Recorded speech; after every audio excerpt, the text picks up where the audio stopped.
Oke, jadi belum lama ini kan heboh banget ya, CEO Apple, Tim Cook, datang ke Indonesia. Terus tiba-tiba ada pengumuman investasi gede, 1,6 triliun rupiah. Wah, langsung rame dong, semua orang antusias. Tapi pertanyaannya, investasi ini tuh beneran kayak yang kita bayangin gak sih? Yuk kita coba kupas tuntas bareng-bareng. Di media sosial, wah langsung meledak. Harapannya macam-macam. Banyak banget yang mikir, wih akhirnya Apple bakal bangun pabrik di sini. Atau yes, bakal ada Apple Store resmi. Dan yang paling ditunggu-tunggu, tentu aja harapan harga iPhone jadi lebih murah. Kelihatannya kayak mimpi yang jadi kenyataan kan? Eits, tapi tunggu dulu. Sebaiknya jangan terlalu seneng dulu. Soalnya, kalau kita gali lebih dalam lagi, di balik angka 1,6 triliun itu, ceritanya ternyata beda banget. Jauh lebih kompleks dari sekedar soal publik dan harga murah. Nah, buat ngerti semua ini, kita harus mulai dari satu hal yang paling penting, sebuah peraturan pemerintah. Ini kuncinya. Namanya TKDN, singkatan dari Tingkat Komponen Dalam Negeri. Aturan ini sebenarnya bagus banget tujuannya, yaitu biar kita nggak terlalu bergantung sama barang impor. Jadi, setiap handphone 4G atau 5G yang mau dijual resmi di Indonesia, termasuk iPhone, wajib punya 35% komponen lokal. Pertanyaan besarnya muncul di sini. Gimana caranya Apple bisa memenuhi aturan ini? Kan kita semua tahu, mereka nggak punya pabrik satupun di Indonesia.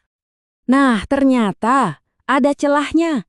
Aturan TKDN ini memperbolehkan pemenuhan syarat lewat jalur investasi di bidang inovasi. Dan inilah jalan yang dipilih Apple. Jadi bukannya bangun pabrik, mereka malah membangun Apple Developer Academy buat ngembangin talenta-talenta digital di sini. Jadi uang 1,6 triliun yang kedengarannya gede banget itu ternyata bukan buat bangun pabrik. Uang itu dipakai buat memperluas akademi-akademi yang udah ada.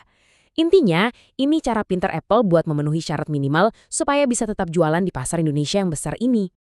Jadi, ya itu dia poinnya. Ini cuma buat memenuhi syarat. Beda banget sama Samsung, Oppo, atau brand lain yang beneran bangun pabrik dan buka ribuan lapangan kerja. Pendekatan Apple ini dampaknya ke penciptaan lapangan kerja manufaktur ya, jauh lebih kecil. Ini kemudian membawa kita ke pertanyaan yang lebih dalam lagi. Kenapa sih Apple nggak milih Indonesia buat jadi basis produksi utama mereka? Ada apa sebenarnya? Ternyata ada beberapa masalah besar. Pertama, isu lingkungan, terutama soal tambang timah ilegal. Timah itu penting banget buat komponen elektronik, tapi Apple punya komitmen tinggi soal lingkungan dan target net zero karbon 2030.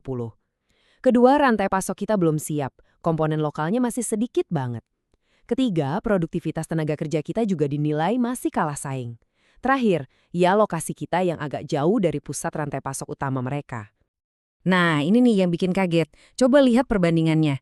Buat bikin satu smartphone itu kan butuh sekitar 360 komponen ya. Vietnam itu bisa produksi 72 komponen sendiri di dalam negeri. Indonesia cuma 2. 2 loh. Angka ini benar-benar nunjukin seberapa jauh kita ketinggalan, terutama kalau dibandingin sama negara tetangga. Belum lagi kalau kita bicara soal produktivitas. Menurut survei, kita ada di peringkat 7 di ASEAN, di bawah Vietnam, Thailand, bahkan Filipina. Ironisnya, upah rata-rata kita sering kali lebih tinggi dari mereka. Jadi, kalau dari kacamata bisnis, hitung-hitungannya jadi kurang masuk akal. Bayar lebih mahal, tapi produktivitasnya lebih rendah.